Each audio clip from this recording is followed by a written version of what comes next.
നമസ്കാരം, ഞാൻ സുരേഷ് കണിയാപുരം. മലയാള സിനിമയിൽ അന്യഭാഷാ നായികമാർ അഭിനയിക്കുമ്പോൾ പലരും അവരെ അറിയപ്പെടാതെ പോകുന്നു. അതിലൊരു നായികയാണ് സിബി മലയിൽ സംവിധാനം ചെയ്ത് ജയറാം നായകനായ ആലീസ് ഇൻ വണ്ടർലാൻഡ് എന്ന സിനിമയിലെ നായികയായി വന്ന ലയ. മമ്മൂട്ടിയുടെ നായികയായി തൊമ്മനും മക്കളും, സുരേഷ് ഗോപിയോടൊപ്പം രാഷ്ട്രം എന്ന സിനിമയിലും നായികയായി അഭിനയിച്ചു. രാഷ്ട്രം എന്ന സിനിമയിലാണ് ഞാൻ വർക്ക് ചെയ്തത്.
ആന്ധ്രാപ്രദേശിലെ വിജയവാഡയിലാണ് ലയ ജനിച്ചത്.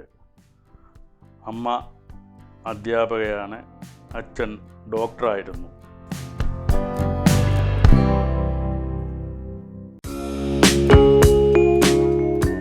ബാലതാരം ആയാണ് സിനിമയിലെത്തുന്നത്. നല്ലൊരു നർത്തകി കൂടിയാണ് ലയ.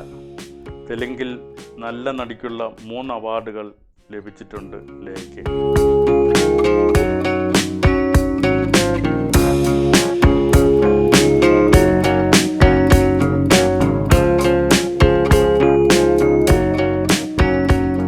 ഡോക്ടർ ഗണേഷ് കോട്ടിയെയാണ് വിവാഹം കഴിച്ചത്.